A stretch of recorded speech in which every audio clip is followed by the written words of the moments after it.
Has anybody else noticed the self-deprecating cynicism we've started talking about ourselves with over the past decade? Most of it is deserved and rooted in objectivity, but let's try to take a step back for a moment. Bear with me, please. With the introduction of astrophysics and space travel in the late 20th century, the Abyss has peeled her mask back ever so slightly to reveal the horrifying scale of her size relative to her inhabitants. Jupiter has a little red spot right below her nose I'm sure you're all familiar with. Well, all humanity has ever known, and every remnant of every human ever could fit in this single fucking death storm.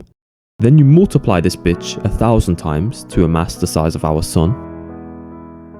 Then compare that with the biggest sun we know of, and oh fuck, maybe humans aren't even a fleck after all. Maybe anything significant to be achieved in this life matters not. Maybe life is everywhere in the universe, forever beyond our reach.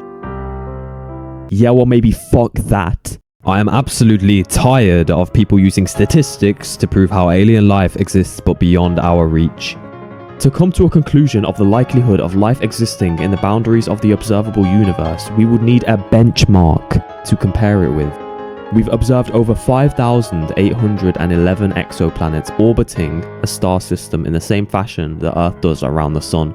While it's true we haven't visited all of them, out of 5,811 planets, we've had no indication of life on any, nor have we detected any attempts of communication via radio or light. With there only being one identified case of life emerging on a planet so far, we have nothing to compare it with to determine its likelihood, the benchmark I referred to earlier.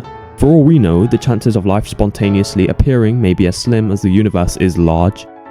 Let's please wait until we even find a bacteria elsewhere to make comparisons. Please.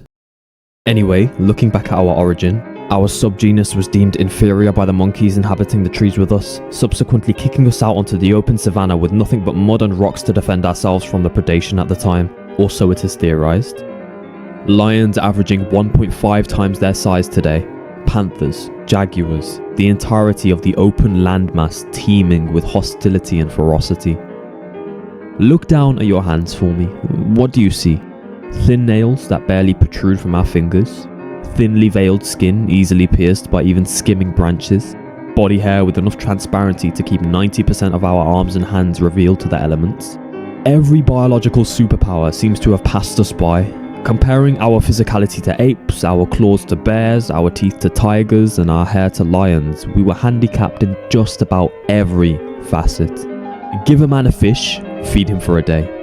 Teach a man to fish, and he starves and dies because you didn't give him a fucking fishing rod. Give animals resistance to the elements, allow them to hunt. Teach humans how to make throat sounds, and somebody send the asteroid over again. Please.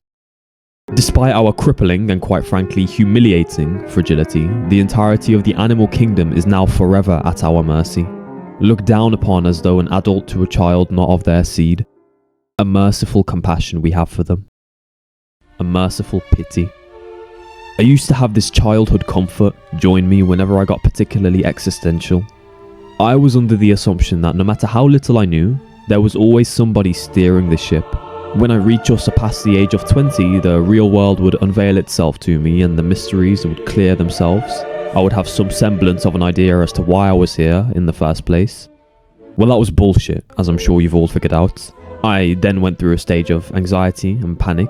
If nobody's steering the ship, it's only a matter of time before everything comes crashing down, is it not? And why is this here?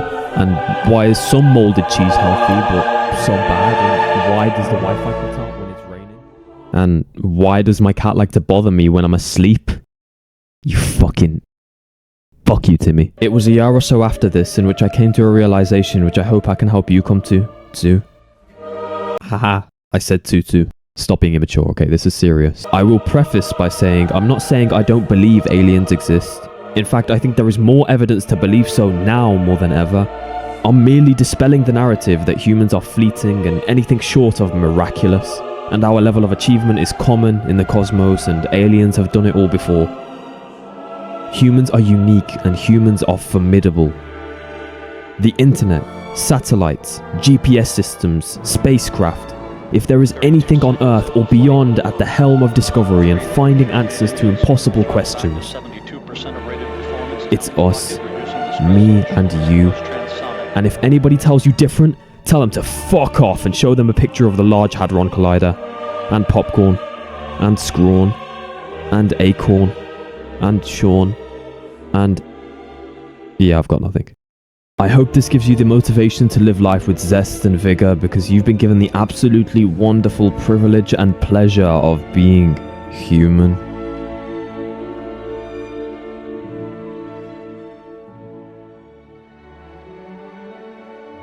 Genesis 1 verse 26.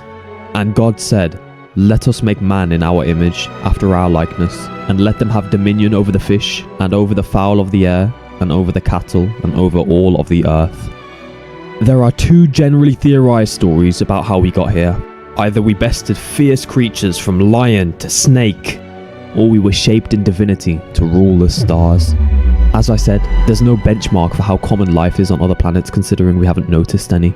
Applying this logic, there might not be any intelligent life in our entire galaxy, and maybe, just maybe, we stand in solitude against the entire universe. What that means is nobody is steering the ship. There is no ship. We are the ship, while simultaneously steering it, as a collective, maybe unfortunately, together. A wise man once said, "From intelligence derives meaning." If we are the only indication of intelligence, we might be the only meaning that the universe has. If we mess this up now with overconsumption, yellow, explodey shit, or creating better thinkers than us, we might have just sapped the abyss of any meaning it had, ever. Look at me, okay? I'm not gonna nuke us, so you better promise not to, okay? Okay. We should be good for the next few years then. Timmy, can you get out of my room now? Fine. Fine, you can stay.